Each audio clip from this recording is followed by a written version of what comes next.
Hello and welcome to IYF Education, an initiative by Indian Youth Foundation.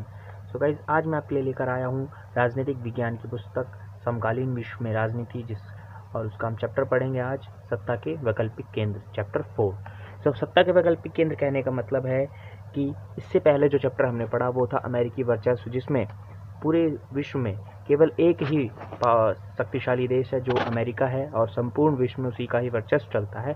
इस chapter में सत्ता के वैकल्पिक केंद्र के अंतर्गत हम पढ़ेंगे कि भविष्य में या आने वाले समय में अमेरिका के बाद ऐसे कौन से देश हैं जो सत्ता के एक नए स्रोत के रूप में उभर कर देश के सामने आ सकते हैं। यानी कि अमेरिका के बाद ऐसे कौन से देश या संगठन हैं जो सत्ता पर काबिज या सत्ता पर अपनी वर्चस्वता साबित कर सकते हैं। तो चलिए शुरू करते हैं चैप्टर को अध्याय के कुछ विशेष विषयों के साथ। जैसे इस अध्याय में हम पढ़ेंगे यूरोपियन संघ, यानी कि यूरोपीय देशों का समूह है जिसको हम यूरोपियन संघ बोलते हैं, और उसके क्या विशेषताएं हैं, उसके क्या प्रभाव हैं, उसको पढ़ेंगे। मार्शल योजना हम पढ़ेंगे कि मार्शल योजना क्या थी और क्या इसके परिणाम हुए। यूरोपियन संघ के आर्थिक और राजनीतिक प्रभाव पढ़ेंगे, क्या यूरोपियन संघ का आर्थिक और राजनीतिक प्रभाव किस तरीके से समाज राजनीतिक विश्व में प्रभाव डालता है। आसियान फिर हम पढ़ेंगे, आसियान एक संगठन है साउथ ईस्ट एशिया का, तो इसके बारे में हम पढ़ेंगे। जिस तरीके से यूरोपियन संघ एक संगठन है, उसी प्रकार आसियान भी एक देशों का ही संगठन है, और आसियान के स्तंभ हम इसमें पढ़ेंगे कि आसियान ने किस तरीके से अपने संगठन को मजबूत कर इसमें स्तंभों की स्थापना की। फिर इसके अंतर्गत हम चीन की अर्थव्यवस्था, जो एक देश है, एक सिंगल देश है, इसने अपनी अर्थव्यवस्था में सुधार किया, और थोड़ा सा इसमें हम जापान के बारे में, पावर की उसकी शक्ति के बारे में हम इस अध्याय में पढ़ेंगे। तो ये कुछ हमारे इंपॉर्टेंट टॉपिक्स हैं जिसमें यूरोपियन संघ और आसियान और चीन के बारे में हमें पढ़ना है। और चीन की अर्थव्यवस्था को लेकर हर साल या मिड टर्म में या बोर्ड के एग्ज़ाम में कभी ना कुछ चीन को लेकर क्वेश्चन पूछे जाते हैं। इसी तरीके से हम यूरोपियन संघ के आर्थिक और राजनीतिक में से भी कुछ ना कुछ एक आध क्वेश्चन बोर्ड के एग्ज़ामों में या मिड टर्म के एग्ज़ामों में आते रहते हैं, तो हमें ये चैप्टर काफ़ी अच्छे से प्रिपेयर करके चलना है। तो चलिए शुरू करते हैं। देखिए, सोवियत संघ के विघटन के बाद उभरने वाले सत्ता के दो केंद्र, यूरोपियन संघ और आसियान। यानी कि जैसे ही सोवियत संघ विघटन हुआ, अमेरिका के साथ साथ दो और सत्ता के केंद्र के रूप में उभरे, एक यूरोपियन संघ था और एक आसियान था। खुले तौर पर तो अमेरिका ने अपनी वर्चस्व की धौंस दिखाई, लेकिन यूरोपियन संघ और आसियान, इन्होंने खुले तौर पर वर्चस्व की धौंस तो दिखाई नहीं, लेकिन ऐसा माना जाता है कि आने वाले समय में ये अमेरिका के बाद वर्चस्व या सत्ता के केंद्र हो सकते हैं। इसी तरीके दोनों ही देशों ने अपने क्षेत्रों में, अब कैसे इन्होंने अपनी शक्ति को बढ़ाया, किस तरीके से अपने आप को मजबूत किया, वो देखिए कि दोनों ही देशों ने अपने अपने क्षेत्रों में चलने वाली ऐतिहासिक दुश्मनियों और कमजोरियों का समाधान किया और अपने क्षेत्र में विकास के हाथ बटाए। यानी कि यूरोपियन संघ बनने से पहले यूरोप के जो देश थे वहाँ पे आपस में पहले उनमें लड़ाइयाँ चलती रहती थी, जिस वजह से द्वितीय विश्व युद्ध हुआ, और द्वितीय विश्व युद्ध और प्रथम विश्व युद्ध दोनों हुए। यानी कि यूरोपियन संघ जो बना है उससे पहले यूरोपियन देश आपस में एक दूसरे से लड़ते रहते थे, जिस वजह से जब वहाँ द्वितीय विश्व युद्ध हुआ और द्वितीय विश्व युद्ध समाप्त हुआ, तो उसके बाद उन सभी देशों की हालत ऐसी नहीं थी कि वो दोबारा युद्ध कर सकें। इसलिए उन्होंने अपनी पुरानी दुश्मनियों को भुलाकर आपस में एकजुटता दिखाई और अपनी अर्थव्यवस्था को सुधारने और बेहतर करने का प्रयास किया, जिसका परिणाम यह हुआ कि वह आज विश्व के सामने यूरोपियन संघ एक सत्ता के दूसरे स्रोत के रूप में सामने नजर आया। इसी प्रकार आसियान ने भी अपने ही साउथ ईस्ट एशियाई देशों के साथ मिलकर अपने तमाम जो दुश्मनियां थी, कमजोरियां थी, उनको दूर कर एकजुट हुए और अपनी अर्थव्यवस्थाओं को, अपनी सांस्कृतिक और राजनीतिक अवस्थाओं को इन्होंने मजबूत किया और आज एक सत्ता के स्रोत के रूप में उभरकर सामने आए हैं। इसी तरीके से हम चीन की बात करें तो चीन एक आर्थिक उभार ने विश्व राजनीति पर नाटकीय प्रभाव डाला है। अब चीन क्या था? चीन 1971 से पहले बहुत ही आर्थिक रूप से पिछड़ा हुआ चीन था, लेकिन जैसे ही वो 1971 के बाद अमेरिका के साथ अपने अर्थव्यवस्था की नीतियों में बदलाव लाता है, उसी प्रकार चीन में आर्थिक बहुत ही तेज गति से आर्थिक विकास होता है, जिसकी वजह से चीन भी सत्ता के वैकल्पिक स्रोत में की दौड़ में शामिल हो चुका है। चलिए शुरू करते हैं अब नेक्स्ट टॉपिक। देखिए, सबसे पहला जो है यूरोपियन संघ है इसमें। तो यूरोपियन संघ क्या है? यूरोपियन संघ के पहले मैं बता दूं आपको, जो देश हैं कुछ: Austria, Belgium, Bulgaria, Cyprus, check Republic, check गणराज्य, Denmark, Estonia, Finland, France, Germany, Greece, Hungary, Ireland, Italy, Latvia, Lithuania, Luxembourg, Malta, Netherlands, Portugal, Poland, Romania, Slovakia, Slovenia, Spain, Sweden and United kingdom और क्रोएशिया। यूनाइटेड किंगडम का इसमें कुछ मतलब थोड़ा इनमें मतभेद चल रहा है कि ब्रेग्जिट को लेकर यूरोपियन यूनियन से अभी खबर आई थी कि 2016 में जो ब्रिटेन था वो यूरोपियन संघ से एग्जिट कर चुका है। उसको हम ब्रेग्जिट के नाम से जानते हैं। सन 2016 में ब्रिटेन जो है यूरोपियन यूनियन से जा चुका है, ऐसा वहाँ की सरकार कहती है। देखिए ये मैप है यूरोपियन यूनियन का, जिसमें जो पर्पल कलर के हैं वो क्या है? ओल्डेस्ट मेंबर है, और जो ब्लू कलर है लाइक ईस्ट पूर्व की तरफ देखिए, जो पोलैंड है, चेक रिपब्लिक है एंड हंगरी है, एंड नॉर्थ साइड में आयरलैंड है।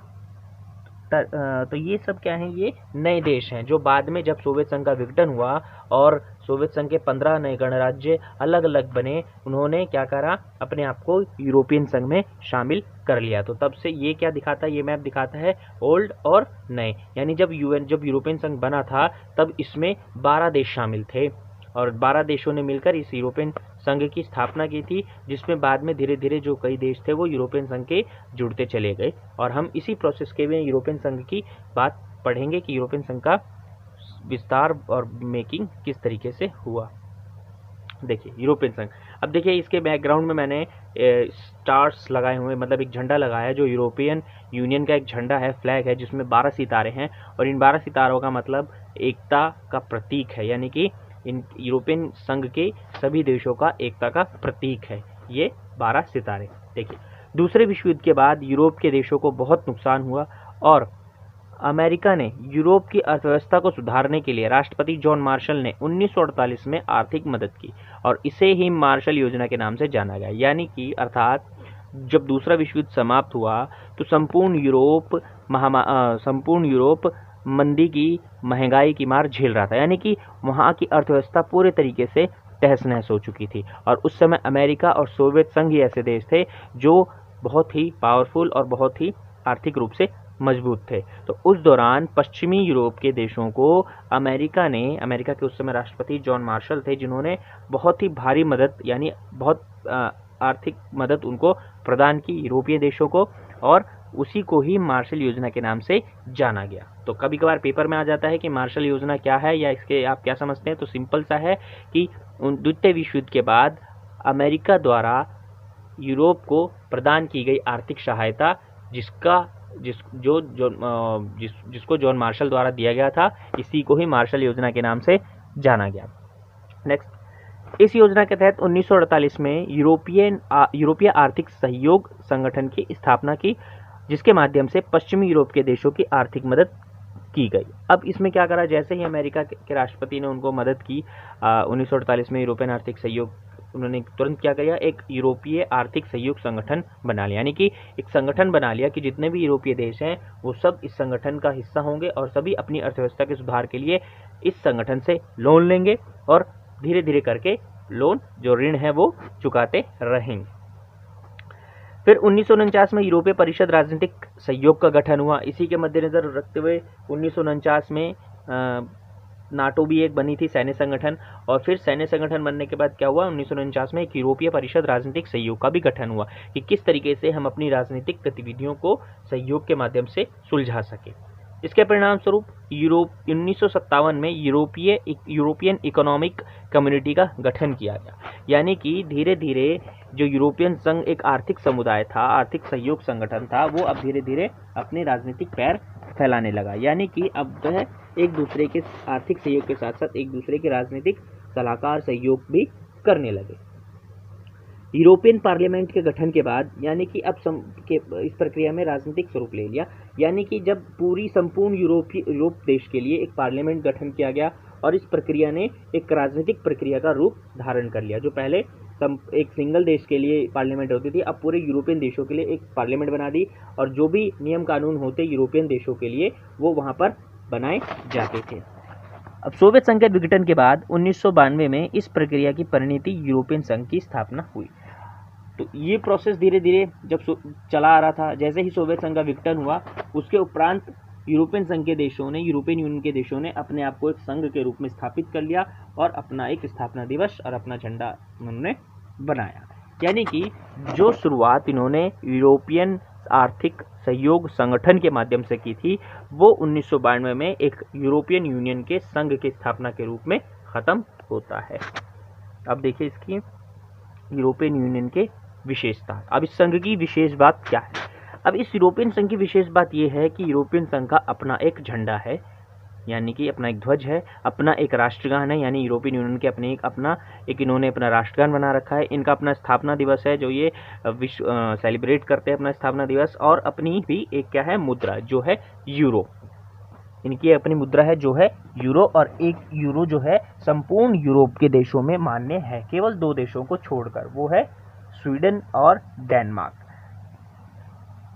अब देखिए, अब इसमें दूसरी इसकी क्या खास बात है कि साझी विदेश और सुरक्षा नीति भी बना ली है, यानी कि इन सभी यूरोपीय देशों की एक समान विदेश नीति और एक समान सुरक्षा नीति भी बनी हुई है। अर्थात इसमें क्या है कि अगर आप किसी भी यूरोप के देशों का अगर वीज़ा लेते हैं तो आप संपूर्ण यूरोप में घूम सकते हैं। यानी कि अगर आपको जो वीज़ा टूरिस्ट वीज़ा लेना होता है, तो अगर आप यूरोप का अगर टूरिस्ट वीज़ा लेते हैं पे जाते हैं तो संपूर्ण यूरोप के जितने भी देश हैं उन सभी पे आप घूम सकते हैं। अब इसके झंडे में 12 सितारे हैं, क्योंकि 12 की संख्या को यहाँ पारंपरिक रूप से पूर्णता, समग्रता और एकता का प्रतीक मानते हैं। यानी कि यहाँ पे पारंपरिक रूप है कि 12 क्या है, इनका एक समग्रता और एकता का प्रतीक 12 सितारों को माना जाता है, इसलिए इन्होंने अपने झंडों में 12 सितारों को रखा है। ठीक, ये तो थे इनके विशेषताएं। अब देखिए यूरोप का हम पढ़ेंगे प्रभाव कि यूरोपियन यूनियन के क्या क्या इम्पैक्ट हैं राजनीति पर, आर्थिक पर और सामाजिक पर। ठीक, देखिए यूरोपियन आर्थिक प्रभाव। अब इसका क्या था कि 2005 में ये दुनिया की सबसे बड़ी अर्थव्यवस्था थी।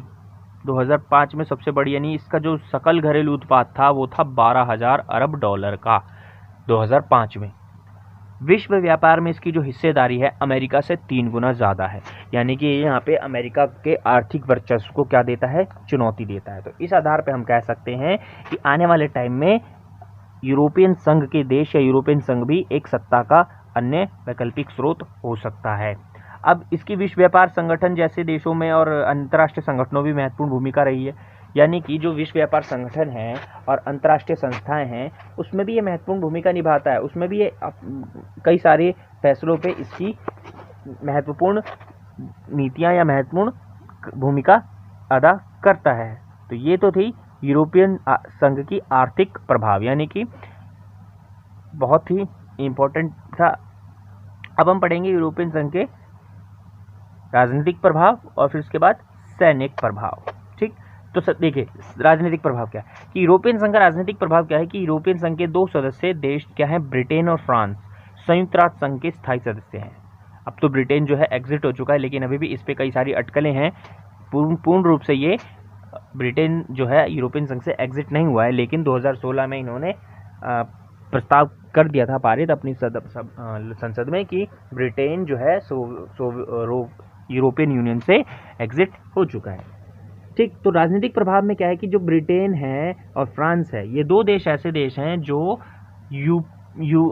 यूएनओ में स्थायी सदस्य हासिल हैं और ये किसी भी फैसले पर अपनी छाप छोड़ते हैं। इसके कारण अमेरिका समेत सभी अभी मुल्कों की नीतियों को प्रभावित भी करता है। यानी कि अब यही कारण है, ब्रिटेन और फ्रांस के संयुक्त राष्ट्र के सदस्य होने के कारण ही ये ज़्यादातर अमेरिका समेत सभी मुल्कों पर अपनी नीतियों का क्या करते हैं, प्रभावित करते हैं। किसी भी फैसले पर अपनी ये भी उतना ही इम्पोर्टेंट रखते हैं जितना कि अमेरिका है। अब देखिए सैनिक प्रभाव क्या है इसका कि सैनिक ताकत के हिसाब से यूरोपियन संघ दुनिया की दूसरी सबसे बड़ी ताकत है, यानी कि अमेरिका के बाद दूसरे नंबर पे यूरोपियन संघ की सैन्य सबसे बड़ी है।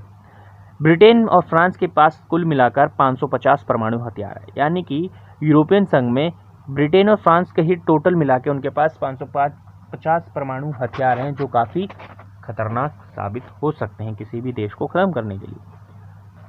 और तथा तीसरा क्या है कि अंतरिक्ष विज्ञान और संचार प्रौद्योगिकी के मामले में भी इस संघ का दूसरा स्थान है, यानी कि अंतरिक्ष विज्ञान, जो सैटेलाइट्स हम सर्च अंतरिक्ष में भेजते हैं किसी भी प्रकार का जांच पड़ताल के लिए, निगरानी रखने के लिए, जिस तरीके से अमेरिका ने काफ़ी सैटेलाइट्स निगरानी के लिए ऊपर अंतरिक्ष में उपग्रहों के तौर पे छोड़ रखी हैं, जिनसे वो कई प्रकार की जानकारियां जुटाते हैं, उसी प्रकार दूसरे नंबर पे यूरोपियन संघ के भी इसी स्थान आता है, जो कि बहुत ही महत्वपूर्ण है।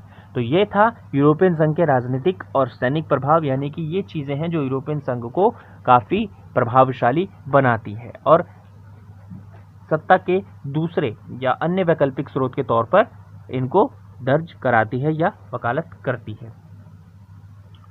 अब देखिए यूरोपियन संघ के देशों में आपसी मतभेद।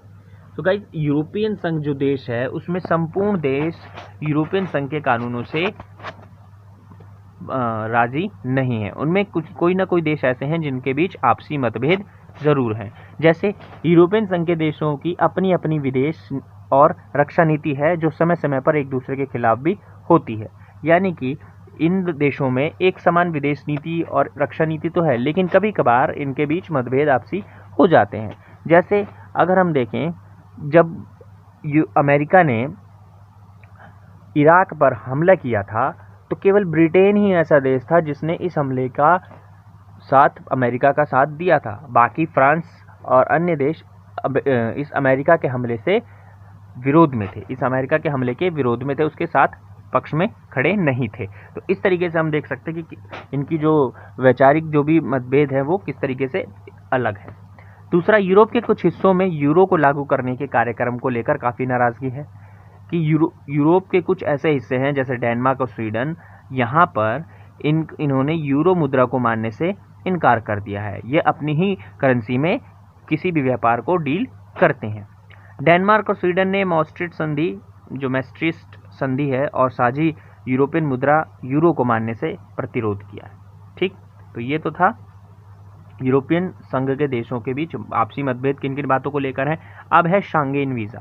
अब देखिए ये क्या है, जिस समझौते पर शांगेन में दस्तखत हुए थे, यानी ये शांगेन एक जगह है, शहर है जो जहाँ पर दस्तखत हुए थे। अब उसके अनुसार क्या है कि आपको सिर्फ एक देश का वीज़ा लेना होगा और इस वीज़े के बूते पर आप यूरोपियन संघ में शामिल अधिकांश देशों में जा सकेंगे। ठीक, यानी कि आप यूरोप के किसी भी कंट्री का वीज़ा लेते हैं तो आप उस संपूर्ण देश में घूमने के हकदार होंगे, आपको परमिशन होगी, आप किसी भी यूरोप के देश में बिना अवरुद्ध आ जा सकते हैं। इस संधि ने यूरोपियन समुदाय के देशों के बीच सीमा नियंत्रण समाप्त कर दी। यानी कि जो संधि थी, जो संपूर्णतः सीमा सुरक्षा या सीमा नियंत्रण की जो बात होती है हमारे देश में चलती है, संपूर्ण राज्य या देश अपनी सीमा को लेकर बहुत सचेत होती है, लेकिन यहाँ शांगेन जो वीज़ा थी उसके माध्यम से एक समान नीति होने के कारण इन्होंने सीमा नियंत्रण जो नियंत्रण था वो पूर्णतः समाप्त कर दिया। अब बिना अवरुद्ध के आप एक देश का वीज़ा लें और संपूर्ण यूरोपियन देशों में आप भ्रमण कर सकते हैं। तो ये था यूरोपियन देश के शांगेन वीज़ा, जो शांगेन शहर में दस्तखत हुए थे।